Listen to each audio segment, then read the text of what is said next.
Bismillahirrahmanirrahim. Assalamualaikum warahmatullahi wabarakatuh.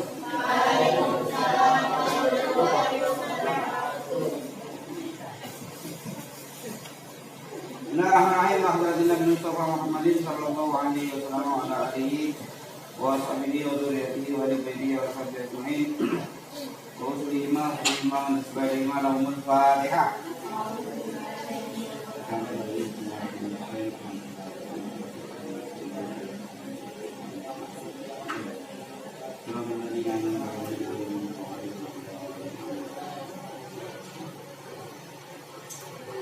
Ketemu halaman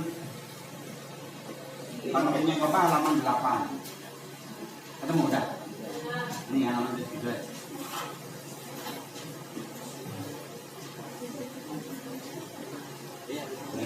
Halaman 8.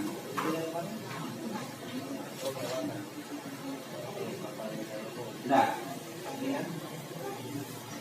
Bismillahirrahmanirrahim. Faslun a'dzarus sholati. Ya kan?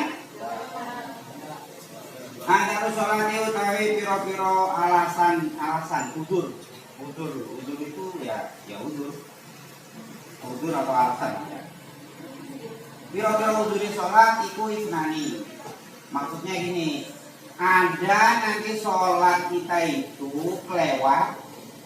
Maksudnya kita sholat nggak tepat waktu, tapi itu nggak dosa. Nah, apa penyebabnya nih? Ada dua. Ya, jadi kita sholat nggak tepat waktu, itu boleh tidak dosa. Alasannya ada dua. Yang pertama an-naumu, tidur.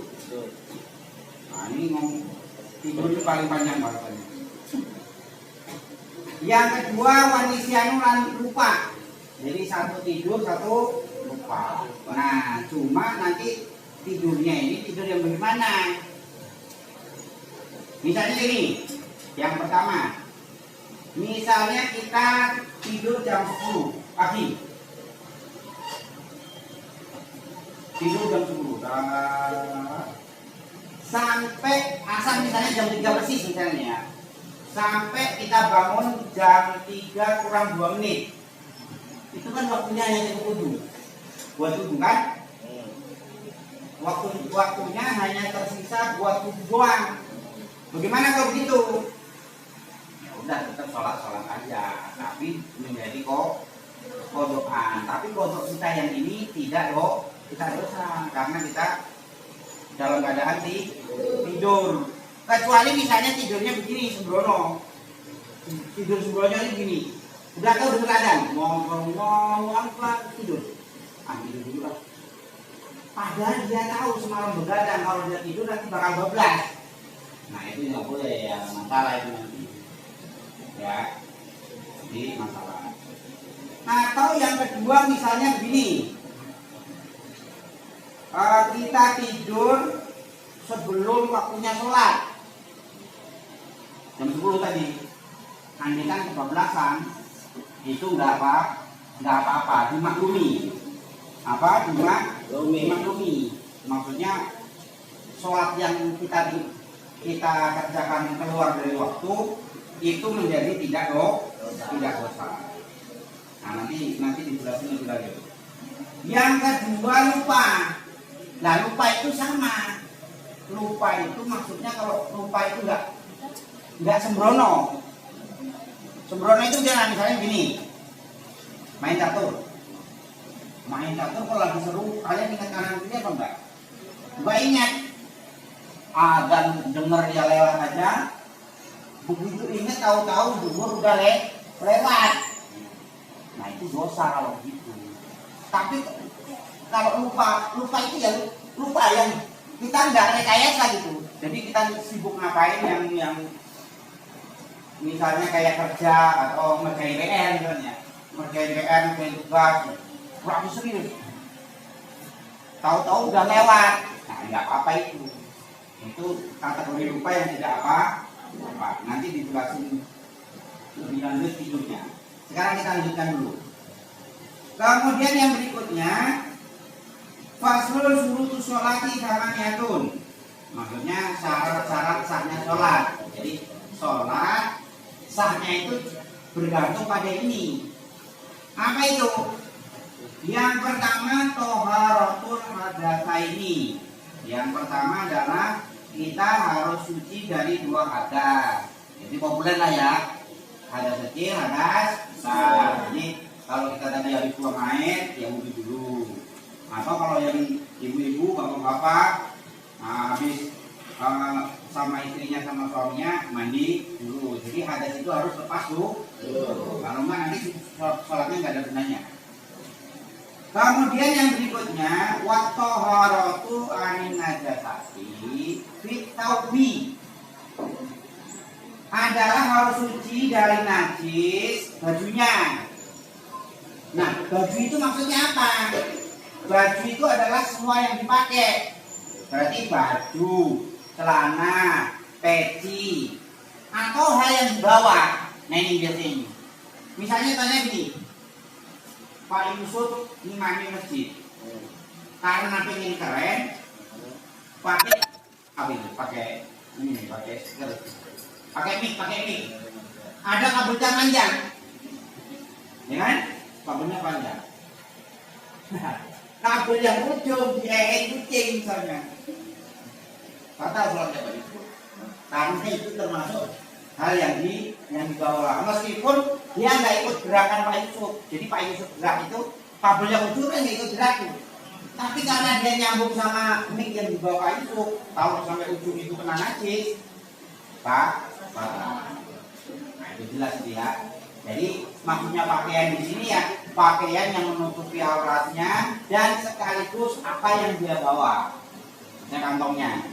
Kemarin dicontoh ya, terasi itu kan aneh. Terasi itu dimakan nggak apa-apa, tapi kalau kena baju harus dicuci. Nah Pak Yusuf sholat ngantongin terasi, sholatnya nggak sah. Terasi itu najis, mampu dimakan tapi untuk baju harus dicuci. Oke. Kemudian yang berikutnya wal badani. Ini jelas nih ya. Ya, jadi seluruh badan itu harus suci. Termasuk yang harus suci lagi adalah dalamnya mulut, dalamnya hidung. Jadi mulut itu makanya agak masalah itu dia kalau bab puasa didorongkan keluar. Tapi kalau bab wudu didorongkan dalam. Tapi kalau misalnya kita sholat bawa najis di mulut ya, itu tidak masuk akal juga. Misalnya apa yang najis di dalam mulut itu? Maksudnya tadi ya, habis makan terasi tadi kan najis, harus bersih dulu. Jadi termasuk badannya harus dibersihin antara dalamnya mulut, dalamnya hidung. Kemudian yang berikutnya wal makani. Makan itu tempat. Tempat itu yang mana? Tempat itu maksudnya adalah tempat di mana kita bersentuhan. Jadi kalau sajadah ya sajadah yang kena nanti bakal kita pegang, bakal kena kita lutut kita, kaki kita. Atau yang nanti nyenggol baju kita. Berarti kalau misalnya sajadah kita gede, yang kena najis pojokannya, boleh gak itu? Boleh gak? Boleh, asal itu bukan bagian yang kena kita.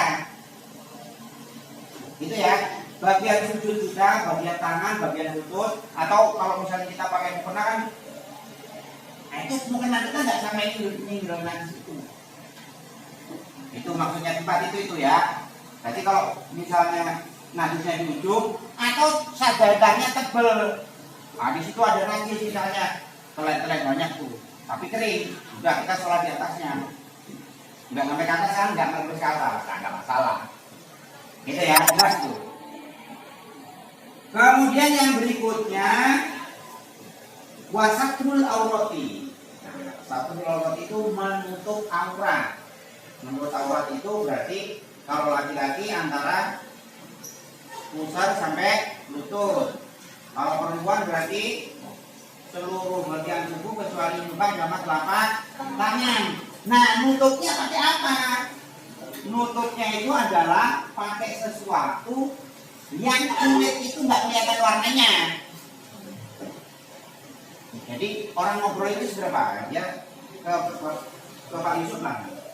Jadi kira-kira jarak segitu tuh, itu kulit yang mata itu nggak kelihatan. Berarti kalau kita misalnya mau menangkap plastik transparan gitu, boleh nggak ya? Kayak nggak boleh. Atau kain terlalu tipis sampai kelihatan warna kulitnya, nggak boleh.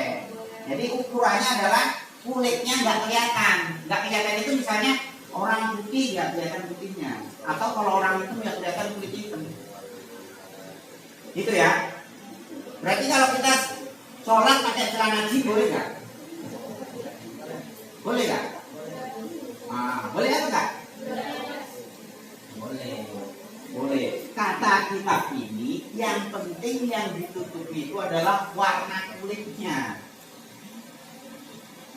Nah, cuman nanti berhubungan sama sopan apa enggak sopan itu masalahnya ya. Sopan kan misalnya pakai jeans street gitu, terus pakai kaos kaki kalau berkayaknya itu enggak sopan kalau orang Indonesia ya. Tapi itu nanti kalian kalau nonton film kayak film Turki itu nanti kalian bakal tahu film India film Turki. Jadi sholat mereka bukan itu di Indonesia sebenarnya. Jadi mereka pakai baju panjang, pakai kerudung, celana ya sholat. Coba kalian kalau pergi ke kota itu, banyak orang sholat ini. Jadi yang penting itu adalah ketutup warna kulitnya, bukan bentuknya. Tapi itu tadi boleh sih boleh, nggak sopan gitu ya. Masa nggak ada. Ya kalaupun pakai celana ya celana yang yang kulot gondrong nggak masalah lah itu. Kalau dari sahnya ya sah aja karena kata kitab ini yang penting warna kulitnya tertutup. Tapi ya tadi masa harus keluar nggak sopan. Gitu ya.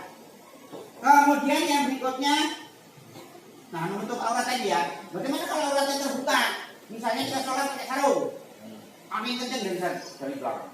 Allahu Akbar. Angin kenceng. Kalau langsung bisa kita tutup, nggak apa-apa. Tapi kalau misalnya Allahu Akbar pas ruku, sarung belakang sobek, bisa ditutup ya? Enggak, berarti dulu sempatnya. Diputar dulu sarungnya ya. Jadi diputar dulu sarungnya. Jadi kalau kebuka aurat terpaksa atau enggak itu sama. Misalnya anak nih misalnya, Allahu Akbar, temennya di belakang semangat diprorotin, kebuka nah, batal ya batal, bukan ya. Nah, sama kayak tadi, sarungnya sobek, nah udah nggak ada ampun kalau gitu. Jadi harus berhenti dulu, sarungnya diingat ke depan atau ganti sarung. Dan begini, jadi itu jangan ngepres ya, maksudnya. Kita kan dari lutut dari pusat ke lutut, ya jangan press juga, nanti pas ruko ngangkat kan itu, kebuka aurat kata yang bawah. Nah, jadi apa aja, nyari aman lah ya. Kecuali pas lutut, udah Allahu Akbar.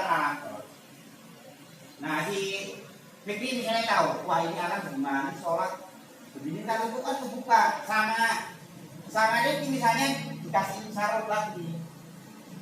Jalan terus sholatnya sampai akhir. Tapi kalau press dan pas ruku pahanya kelihatan ya batal nanti. Batal ya. Oke jelas itu ya.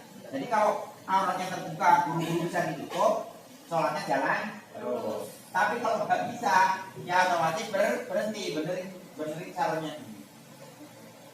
Oke yang berikutnya wastiqbalul kiblati, madhep kiblat. Madhep kiblat itu berarti madhep mana? Madhep Ka'bah. Kalau kita di sono harus persis melihat Ka'bahnya. Tapi kalau jauh ya kira-kira pokoknya itu Mekah di sono. Gitu ya. Nah, kalau dari sini harus melihat Ka'bah gimana? Nggak bisa kan? Kemudian yang berikutnya wadhulul waktu, harus sudah masuk waktu. Nah, bagaimana kalau begini? Pak Yusuf habis dari mana sibuk. Begitu nyampe yang bikin sholat, langsung sholat dulu. Allahu Akbar. Selesai. Assalamualaikum warahmatullahi wabarakatuh. Ternyata baru azan. Allahu Akbar. Udah selesai ternyata sholatnya waktunya baru. Kalau begini bagaimana? Diulang. Tapi sholatnya Pak Yusuf tadi nggak sia-sia. Misalnya Pak Yusuf punya utang duhur, Tadi kan sholat zuhur. Nah kemarin lupa nggak sholat zuhur, belum kodok ya. Maka sholat yang tadi menjadi gantinya yang kemarin buat bayar utang. Tapi kalau Pak Yusuf nggak punya utang, berarti sholat tadi menjadi sholat sun. Nah, jadi tetap dikasih bayaran uang. Jadi nggak sia-sia. Tapi sholat yang zuhur tadi harus diulang karena tidak masuk waktu, karena belum masuk waktunya saking gimananya sholat aja nggak lihat jam. Begitu salam ternyata baru ada. Nah jelas ya. Jadi kalau kebetulan nggak punya utang menjadi sholat sunnah, kalau kebetulan dia punya utang dulu berarti itu buat bayar utang. Oke, yang berikutnya wal ilmu bi fardiyatiha. Tahu bahwa sholat fardu itu ya fardu. Kalian tahu kan? Ini orang kalau Islamnya udah lama ya pasti tahu lah ya. Masa zuhur asal maghrib itu fardu kita nggak tahu, ya kan? Nggak pasti tahu. Nah, kita lanjutkan. Yang selanjutnya wa alat ya tidak fardhon min furudiha sunnatan. Tidak menganggap bagian-bagian sholat itu yang fardu itu sunnah. Misalnya takbir Allahu Akbar, dia enggak anggap wajib ya, nanti sholatnya tidak sah. Jadi harus tahu persis mana yang wajib, mana yang sunnah. Makanya harus belajar itu. Nanti sholat asal kan nggak tahu nanti yang fardu yang mana. Ya, misalnya kayak bacaan sholat yang wajib apa? Allahu Akbar dulu ya dulu. Habis itu Fatihah. Habis itu tahiyat. Habis itu Allahu Akbar. Saking semangatnya nih. Saking semangatnya. Habis itu sholat apa? Salam. Jadi coba ulangin nanti jangan nggak tahu nih. Ntar kabirau nggak sholat. Jadi yang pertama takbir Allah wajib. Kemudian Fatihah, kemudian tahiyat, kemudian sholawat, kemudian salam yang pertama. Sisanya sunat semua yang bacaan. Awas ini. Malam ntar udah ngaji lama, Pak Bino nggak apa nggak? Pak Bino belum apa, jadi saya belum sholat. Wah, dekat kalau begitu. Ya. Kemudian yang selanjutnya wastinahul mubtilati, menjauhi hal-hal yang membatalkan sholat. Coba apa enggak? Satu, ngobrol. Kalian nih lalu sholat tua, masya Allah, udah gede-gede, udah tua-tua, sholat ini udah satu dari kayu masih. Ngobrol, makan dengan sengaja walaupun sedikit. Misalnya tadi habis makan kangkung, Allahu Akbar, alami semangat nih, lidahnya kesemangat. Keluar kan, lepas ya kangkung, kangkungnya lepas, bisa dan sholatnya kalau sengaja, kalau nggak sengaja. Namanya juga nggak sengaja, jadi makan minum dengan sengaja, terus kemudian batal wudhu, ya, kemudian bergerak lebih dari 2 atau gerakan selain